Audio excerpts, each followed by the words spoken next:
Welcome into the latest edition of Extra Time. Thank you as always for your tweets. Ali and Frank with me today. We got a lot of questions, boys, so let's be quick and sharp. Bruno Fernandes or Kevin De Bruyne? Who are you going for, Frank?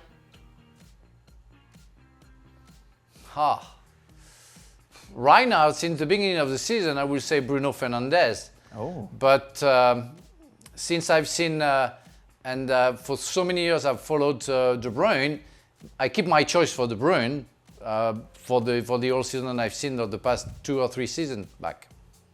Ali? Okay, that was not quick and sharp. Kevin De Bruyne. He's late. It's almost midnight. Frank's tired today. Amazing. Okay, I don't say anything anymore. Yes! All right. Get him! All right, Craig. What has happened to Werner all of a sudden? He was scoring goals for fun earlier, but in the last few matches he missed absolute sitters. Lack of confidence or just plain unlucky? That was some miss today, Frank. Yeah, but you have to congratulate the goalkeeper who did his job. What do you mean the goalkeeper? Maybe It didn't have anything to do with it. He was there. It was like a yard out. Well, he had 2 great saves. Mesli had 2 great saves today what against about the one for the flick Werner. on from the corner at the far post? Oh, no, that was maybe only Ali, because he was a forward, can explain what Werner tried to do on that matter, in that situation. But really, I never thought that Werner, how can I say that, is a top class, world class player yet. I think he's a very good striker, but he has some crazy miss sometimes that made me think that he still needs to improve in front of the goal. Ali, when will you give Lukaku the respect he deserves? He's one of the top strikers in the world. Okay, I have given Lukaku love, plenty of love. I don't understand why the question is coming around this way. I'm not the guy who talks down to Lukaku. That would be Steven Nicol. So redirect your complaint to Steven Nicol. And because we just mentioned Steven Nicol and Lukaku, I'd be remiss if I didn't say Lukaku. It's the ESPNFC Top 100, of course, came out this week. Plenty of controversial picks. Frank, what did you make of Marquinhos ranking at number 10 for centre-backs in the world? Well, that's absolutely a disgrace. He should be maybe... Well, he played many times. Yeah, he played many times, as a midfielder, but he's a top-notch centre-back and maybe one of the best. So Ramos should be first, maybe Van Dijk second, and Marquinhos shouldn't be that far away, especially he's behind Koundé, Upamecano, Varane. No, Marquinhos is above those players for sure. Van Dijk, Ramos, Alaba, Koulibaly, Upamecano is the top 5. Marquinhos mentioned coming in at 10, Varane 6. I think that's slightly changed now. After seeing Neuer and Ter Stegen's mistakes today, is it finally time to acknowledge Jan Oblak as the best goalkeeper in the world, considering he has 8 clean sheets in 10 games and has conceded just 2 goals in La Liga? Atleti are incredible at the moment, Ali. Conceded 2 goals all season. I don't think they've conceded in like 900 minutes. Well, and part of that, and a big part of that, is Jan Oblak, because a few times that he has to get involved, he does come up with the save. Now, what happens nowadays is that because people want to see goalkeepers playing with their feet, and it's so amazing when Manuel Neuer comes out of his box and he's able to cut out the danger when he plays as a sweeper. Oh, and look how calm Ter Stegen is with the ball at his feet. Okay, that's all fine and well. But in the end, goalkeepers are there to stop the ball from going into the back of the net. And what's happening is that Neuer comes out of his box, goes on flying, and doesn't stop the goal from going in the back of the net. Ter Stegen, oh, well, same thing. So how about you just keep it simple, clear the ball, do your job, stop the ball from going in the back of the net. Yes, right now, Jan Oblak, if I were putting my team together, I would pick him first as a goalkeeper, not as a playmaker, as a goalkeeper. Frank, how hard is it to play in the bitter cold in shorts?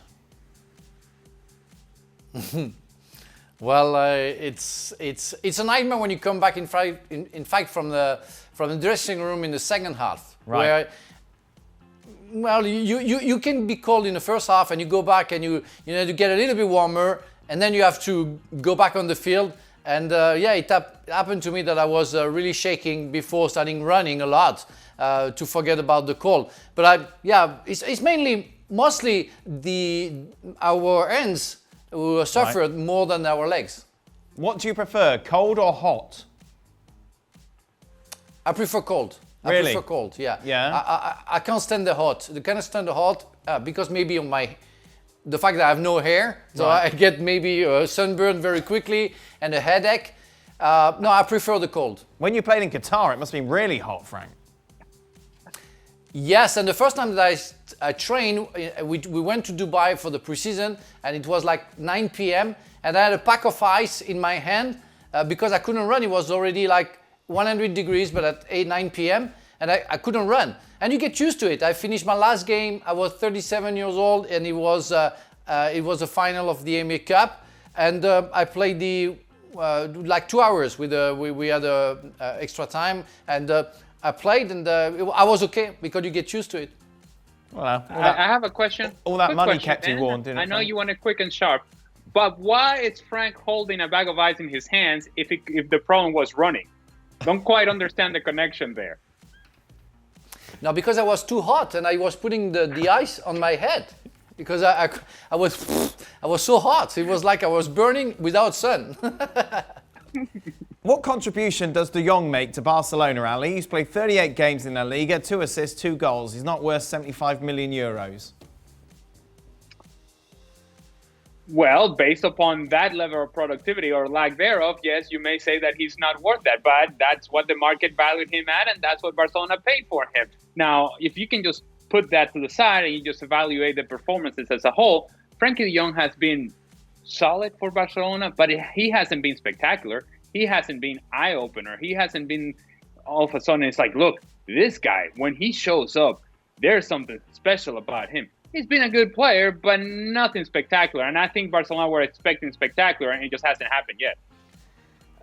Ali, Martin Braithwaite, Choupo-Moting or Kevin-Prince Boateng? Oh. That's a dirty question. Woo! I'm going to go with Martin Braithwaite. Yeah? A little bit more speed.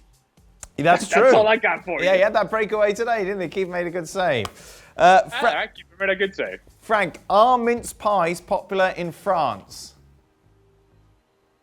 And I don't even know what it is. Did you not I have them guess when you were in no. England?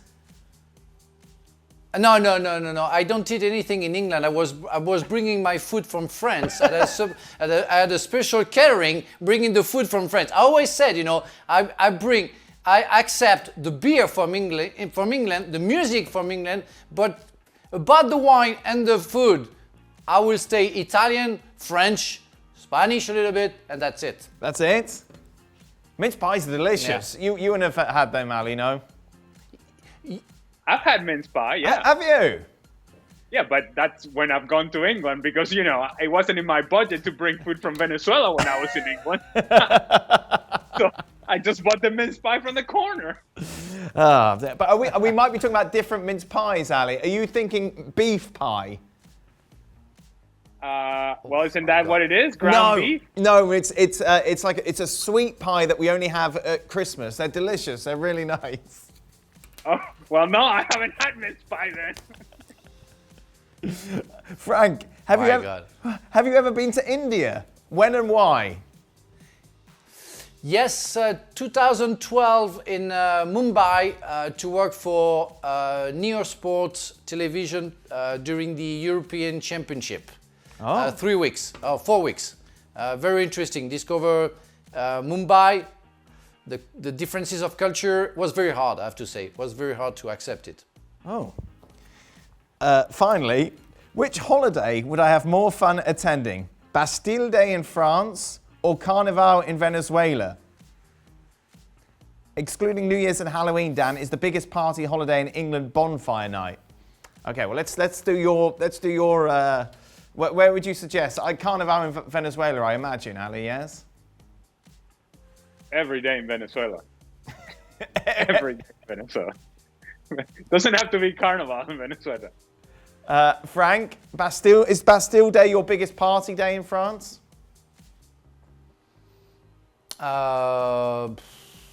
It is. It's a day off. We celebrate. The revolution, and it's important. I don't know. I would be okay to go to Venezuela to see that with Ali. He will explain to me everything, and I love the differences of culture. The way I'm fond of the culture of. I don't know if the Mayas are part of Venezuela. You have to explain to me if you have a little bit of those population in your ancestors. But I want to know everything about everything. How do we get onto all this? It's just a party night, Frank. That's not the question. We're not going deep into South I don't American care culture. about partying. I'm too old to party. You're not too old to party, Frank. Come on. Yes, I'm too old to party. What, you want to go to a nightclub? I would be ridiculous in a nightclub, you know?